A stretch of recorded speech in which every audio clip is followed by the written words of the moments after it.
ಬಾಗಲಕೋಟೆ ಜಿಲ್ಲೆಯಲ್ಲಿ ಕಬ್ಬು ಬೆಳೆಗಾರರಿಗೆ ತಪ್ಪದ ಸಂಕಷ್ಟ. ಬೆಂಬಲ ಬೆಲೆ ನಿಗದಿ ಮಾಡಿದ್ರೂ ಕೂಡ ಪಾವತಿ ಆಗ್ತಾ ಇಲ್ಲ ಬಾಕಿ ಬಿಲ್. 14 ಸಕ್ಕರೆ ಕಾರ್ಖಾನೆ ಪೈಕಿ ರೈತರಿಗೆ ಬರಬೇಕಿದ್ದ 911 ಕೋಟಿ ರೂಪಾಯಿ ಬಿಲ್ ಹಾಗೆ ಉಳಿದು ಹೋಗಿದೆ.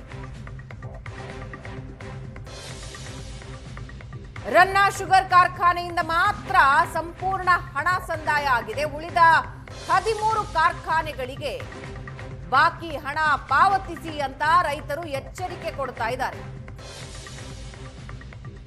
ಹೋರಾಟ ಮಾಡಿ 3,300 ರೂಪಾಯಿ ಬೆಂಬಲ ಬೆಲೆ ಪಡೆದಿದ್ದಾರೆ ಕಬ್ಬು ಬೆಳೆಗಾರರು. ಜಿಲ್ಲೆಯಲ್ಲಿ ಕಳೆದ ಬಾರಿಗಿಂತ ಈ ಸಲ ಕಬ್ಬು ಕ್ರಷಿಂಗ್ ಜಾಸ್ತಿ ಆಗಿದೆ. ಕಬ್ಬು ನುರಿಯುವಿಕೆ ಹೆಚ್ಚಾದರೂ ಕೂಡ ದುಡ್ಡು ಸಂದಾಯ ಮಾಡ್ತಾ ಇಲ್ಲ ಫ್ಯಾಕ್ಟರಿಗಳು.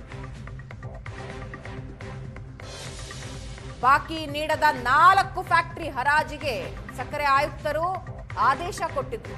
ಹರಾಜು ಸಂಬಂಧ ಸ್ಟೇ ತಂದಿವೆ 4 ಸಕ್ಕರೆ ಕಾರ್ಖಾನೆಗಳು. ಯಾವ ಕಾರ್ಖಾನೆಗಳು ಎಷ್ಟೆಷ್ಟು ಬಾಕಿ ಹಣ ಉಳಿಸ್ಕೊಂಡಿವೆ ಅನ್ನೋದನ್ನ ನಮ್ಮ ಸ್ಕ್ರೀನ್ ನಲ್ಲಿ ನೀವು ನೋಡ್ತಾ ಇದ್ದೀರಾ.